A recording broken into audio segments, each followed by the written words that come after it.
Wardzia, Rabati, Borjomi. Dzisiaj będzie już typowa Gruzja. Jest to całodniowa wycieczka organizowana przez Martynę z Gruzji. Także zapraszam na film. Będzie bardzo ciekawie dzisiaj. W nocy lało, ogromna burza. A my cóż, będziemy jechać na południowy wschód od Kutaisi. Ale tak lało, grzmoty, pioruny. Głośno było. Miasto o godzinie 7:30 rano sprawia wrażenie wymarłego. Ale otwarte są sklepy spożywcze i piekarnie.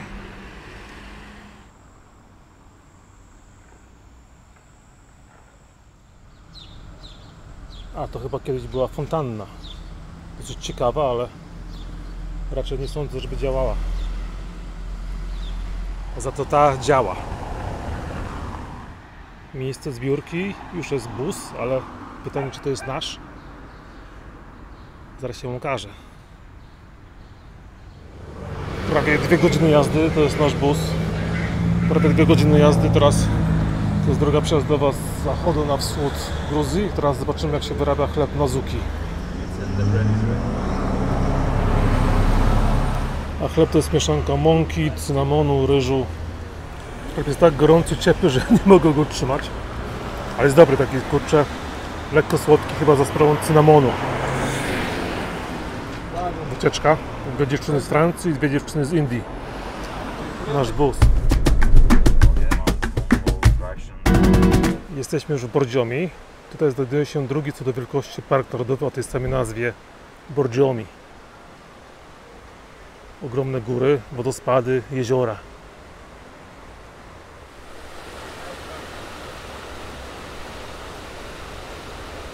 Ciekawy most ślimakowy. Rabka Zdrój.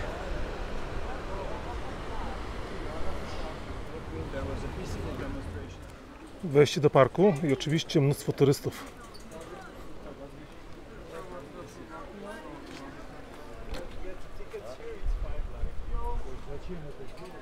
Wstęp kosztuje 5 lari. Źródełko Ekaterina z czasów, kiedy te tereny należały do Rosji jeszcze. Ekaterina to jedna z córek cara.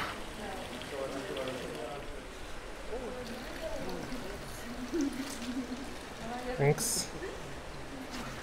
Smaku.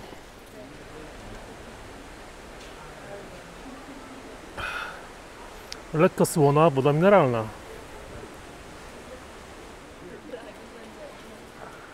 Rodzina Romanowów.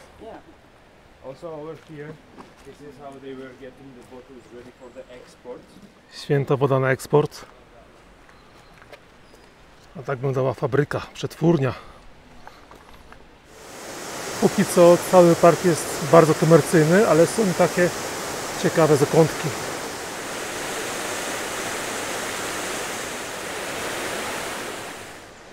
W większości cały park to po prostu park rozrywki. Halal.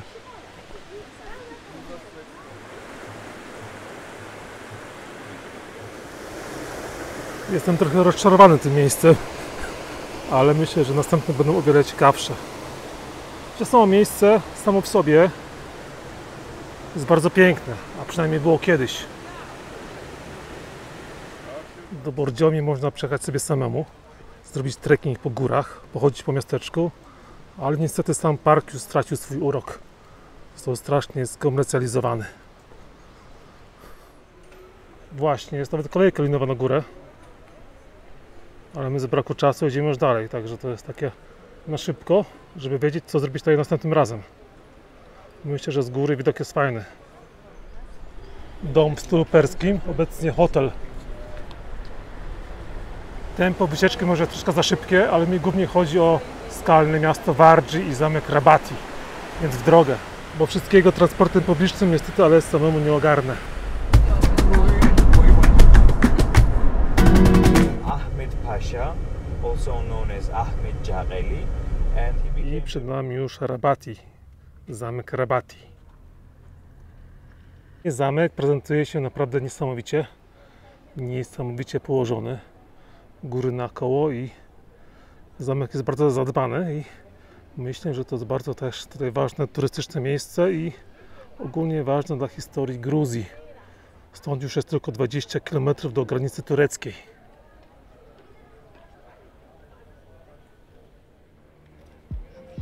Twierdza znajduje się na szczycie góry około 1000 metrów nad poziomem morza. Historia zamku rabackiego rozpoczyna się w IX wieku. W XII-XIII wieku miejsce to stało się rezydencją Jakelsów. Rodzina ta rządziła tą częścią Gruzji przez stałe stulecia. Zamek ten niewątpliwie pełnił strategiczną rolę ze względu na bliskość granicy z Imperium Osmańskim. Bliskość ta spowodowała wchłonięcie miasta przez potężne mocarstwo w XVI wieku. Po kilku wiekach tureckiej dominacji miasto znalazło się z kolei w granicach rosyjskiego imperium od roku 1829. Od tej pory zamek zaczął popadać w ruinę. O przywróceniu jego dawnej chwały zadecydowano dopiero w niepodległej Gruzji na początku XXI wieku. Jego rekonstrukcja zakończyła się w roku 2012. Dziś, jak przed wiekami, ze skalistego wzgórza całą swą potęgą ogarnia okolicę. Oczywiście nie jest to wierna rekonstrukcja, tylko luźna adaptacja i pomieszanie bardzo wielu stylów: rosyjskiego, gruzińskiego, arabskiego, tureckiego, a nawet francuskiego. Warto dodać, że miasto, w którym jest zamek, nazywa się Achalkicze, położone jest w górach Małego Kaukazu i powstało już w IX wieku naszej ery. Jest to jedno z najważniejszych miast gruzińsko-tureckiego pogranicza. Ten, kto chciał zapanować nad regionem, musiał dobyć potężną twierdzę. Godzina czasu na zwiedzanie to troszkę mało, ale mimo to myślę, że miejsce warto odwiedzenia, ponieważ jest niesamowite, ładnie zrobione, zadbane i chyba jedna z większych tutaj turystycznych atrakcji w Gruzji. Dolna część zamku, gdzie znajdują się hotel, nocny bar, kawiarnie, a nawet centrum handlowe, dzięki czemu goście nie muszą wchodzić na zewnątrz. Kiedyś cały kompleks pełnił rolę religijną i w drugiej części zamku zobaczymy zarówno kościół, jak i meczet, ponieważ tereny te zamieszkiwały różne nacje różnych religii. Jedna z zamkowych restauracji, wina, beczki.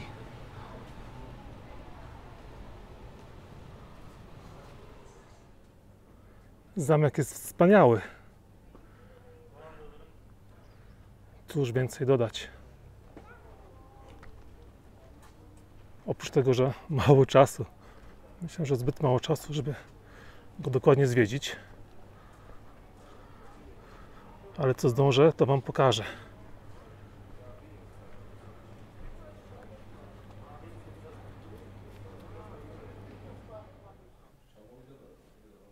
Wejście do głównej części zamku, najwyżej położonej.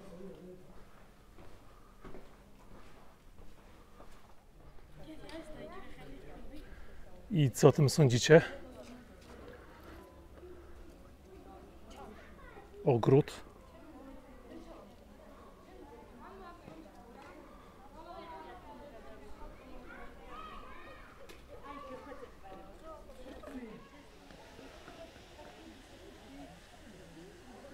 Przepięknie. Przepięknie jest. Mówiłem już? Chyba tak, że jedno chyba z ciekawszych miejsc do zobaczenia w Gruzji.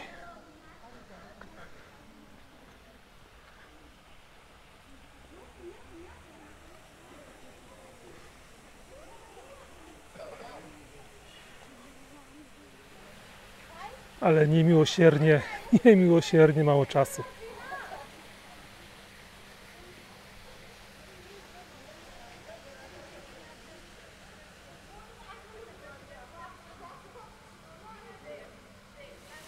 Z tyłu za mną fontanna, ten odgłos.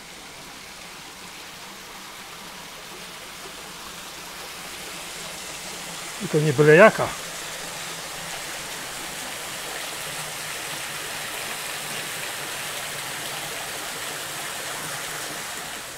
Niepowtarzalny widok.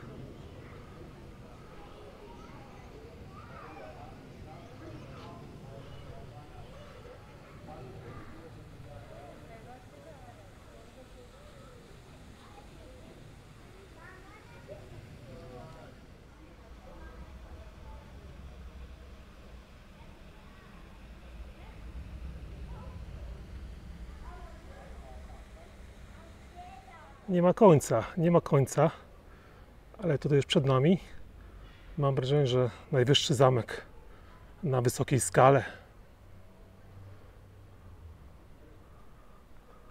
Otoczony parkiem. Kamienny mostek. Powiem wam, że mistrzostwo. Nie wiedziałem, że będzie tak dobrze, a jednak niesamowicie.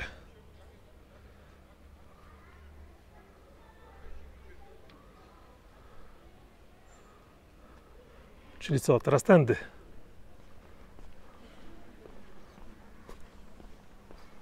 Tak, po prawdzie to Cytadela. Coraz wyżej. Ale można wejść chyba jeszcze wyżej. Widok na miasto.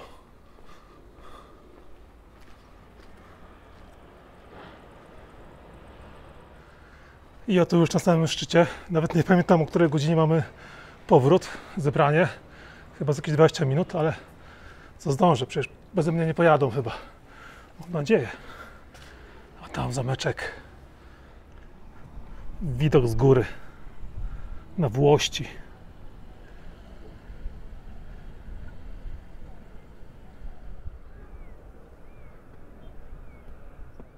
Jeden z kościołów.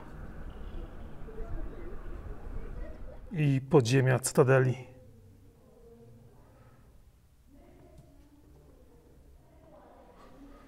Pomieszczenie mieszkalne, ale chyba dla służby. Albo to warsztaty. Ogromna, wielka, stara kaplica z półokrągłym dachem.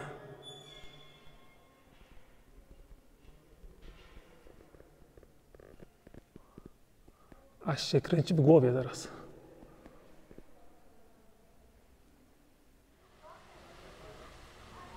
I oczywiście nie jest to oryginalny zamek, tylko replika, rekonstrukcja, mieszanka wielu różnych stylów.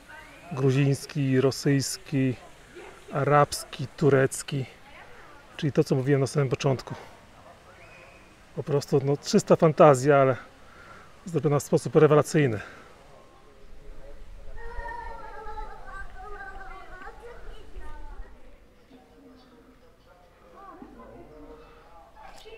Co jest tutaj?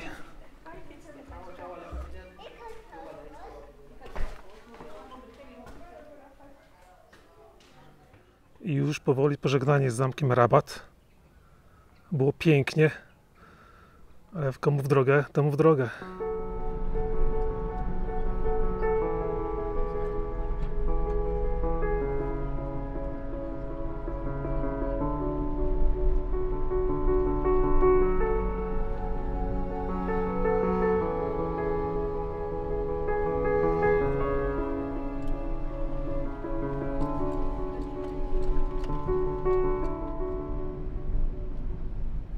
Wielka góra i wykute w skałach miasto Wardzia,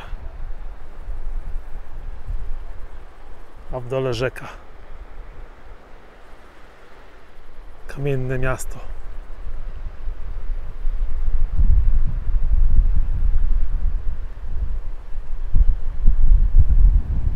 Ale zanim pójdziemy zwiedzać miasto, to oczywiście jeszcze obiad i haczapuri. Bilet kosztuje 15 lari, zwykle także jest bus do góry za 2 lari, ale dzisiaj nie działa, także będzie wspinaczka. I nie wszyscy są z tego faktu zadowoleni. Tutaj już pierwsze jaskinie. Pierwsze jaskinie wykute w skałach. Jeszcze w miarę nisko. Idziemy do góry cały czas. W średniowieczu Wardzia służyła jako schronienie podczas najazdów mongolskich. Mogła pomieścić od 20 do 60 tysięcy osób. Tutaj te pierwsze jaskinie się datuje na V wiek naszej ery. Później miasto zostało rozbudowane przez królowę Tamar. Ta kaplica jest nowa, jest specjalnie zbudowana dla zwiedzających, ale z tej strony już całe piękne skalne miasto.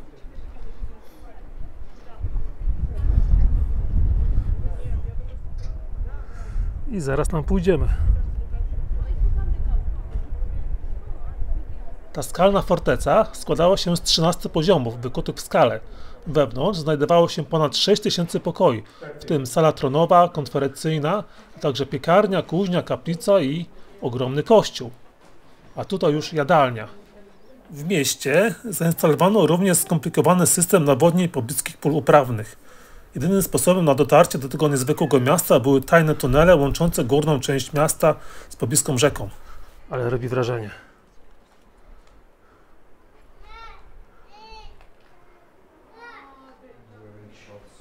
Tutaj pozostałości kościoła IV wieku. Zachowane oryginalne freski. Ale w środku zakaz filmowania i fotografowania. Persowie pod dowództwem szacha Tamapsa I najechali miasto w roku 1551, łupiąc je ze wszystkiego co cenne, m.in. z ikon. Zakończyło się to upadkiem monastyru, część mnichów została zabita, pozostali uciekli, pozostawiając Wardzię opuszczoną. W samym środku miasta, już w skałach. Jesteśmy w środku ogromnej skały, góry. A tutaj miejsce, skąd wybija źródło. Gdzieś tam głęboko w tej górze. Jestem pod wrażeniem. Kurczę no. Gdzie oni są? Gdzie oni wszyscy są teraz? Okna kościoła. My idziemy dalej w głąb.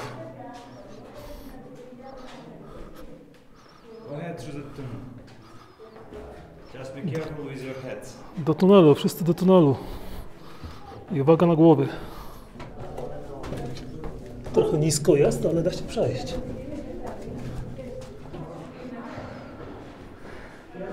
I oto już kolejne tarasy widokowe. Tak można by rzec. Kolejne okna. I jesteśmy ponownie na zewnątrz. Już na niezłej wysokości. Ale idziemy dalej. A teraz będzie zejście w dół. Przyznam, że to miejsce tutaj, to zejście tutaj nie było za proste, za lekkie. Było bardzo stromo, ale wszyscy zeszli. Tutaj pod słońce, ale widać. Niesamowite miejsce. I dalszy ciąg wędrówki.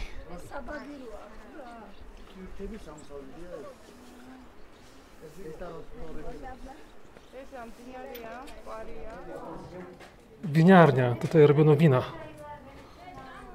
Jeszcze pozostałości wielkich beczek. A tutaj? Nie wiem. Chyba tak samo, winiarnia. Albowiem Gruzja od zawsze winem stoi. Nawet jej pierwotna nazwa wywodzi się od procesu produkcji wina. A w tym miejscu była apteka. Trzęsienie ziemi w roku 1283 zniszczyło około 2/3 miasta, odkrywając jego komnaty oraz niszcząc kompletnie system nawodnień, dzięki czemu możemy teraz podziwiać panoramę. I teraz tędy.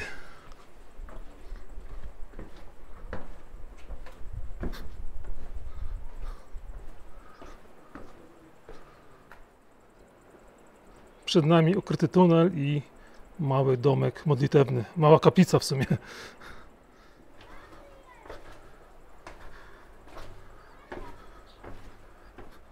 Słońce praży, gorąco.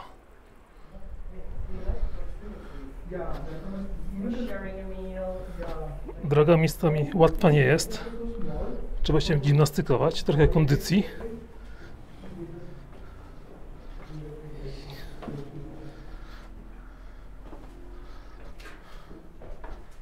Strasznie nisko jest, trzeba nisko trzymać głowę, żeby sobie nie rozbić, ale da się przejść. Jak mnisi mogli, to my też.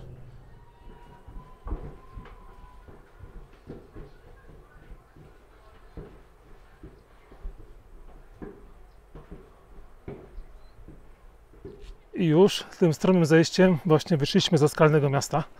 Kapliczka była zamknięta, bo nie wszystkie miejsca są tutaj udostępnione.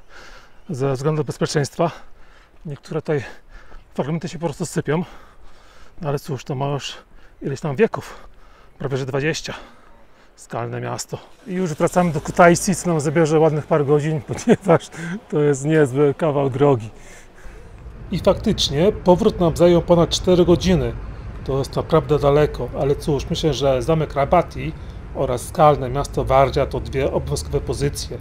A cała wycieczka była zorganizowana przez biuro Martyna z Gruzji, także polecam i zapraszam na kolejny film z Gruzji.